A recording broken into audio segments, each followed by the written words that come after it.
Here is the stuff of which fairy tales are made. The prince and princess on their wedding day. But fairy tales usually end at this point with the simple phrase, "They lived happily ever after." This may be because fairy tales regard marriage as an anticlimax after the romance of courtship. This is not the Christian view. Our faith sees the wedding day not as the place of arrival, but the place where the adventure really begins. There is an ancient Christian tradition that every bride and groom on their wedding day are regarded as a royal couple.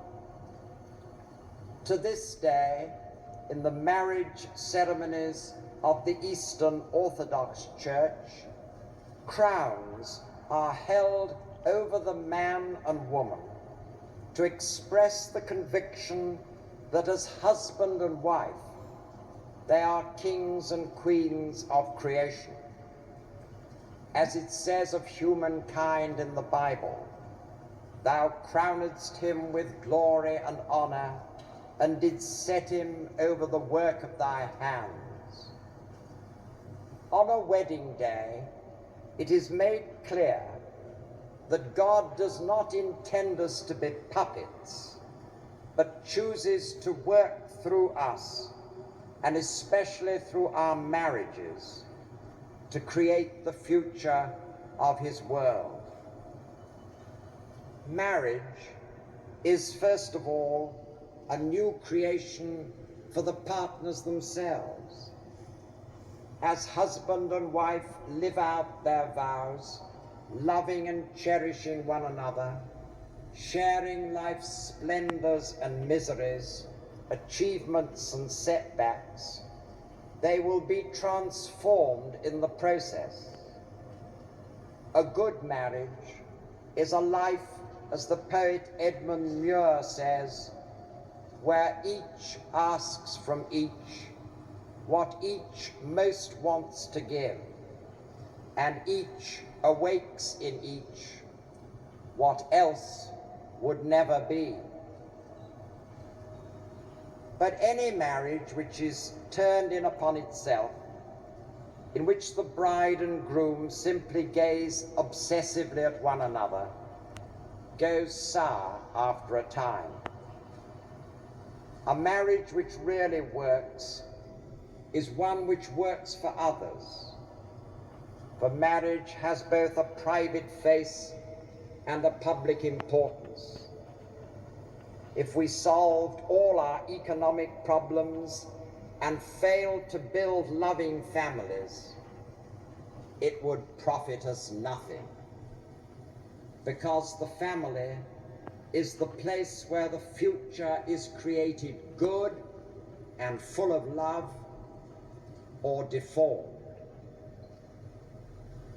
Those who are married live happily ever after the wedding day if they persevere in the real adventure, which is the royal task of creating each other and creating a more loving world.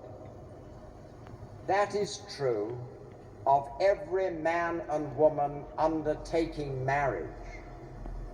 It must be especially true of this marriage, in which are placed so many hopes. Much of the world is in the grip of hopelessness, and many people seem to have surrendered to fatalism about the so-called inevitabilities of life: cruelty, injustice, poverty, bigotry, and war. Some have accepted a cynical view of marriage itself. But all couples on their wedding day are royal couples and stand for the truth that we help to shape this world and are not just its victims. all of us are given the power to make the future more in God's image and to be kings and queens of love. This is our prayer for Charles and Diana.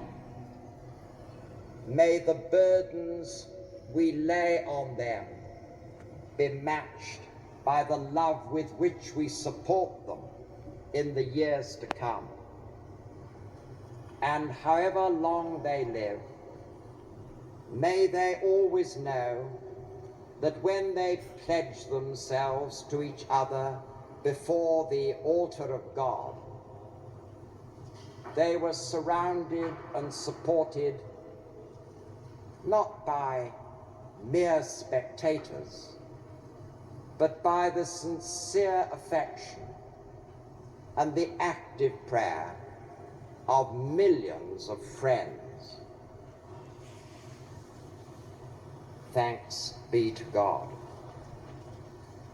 The anthem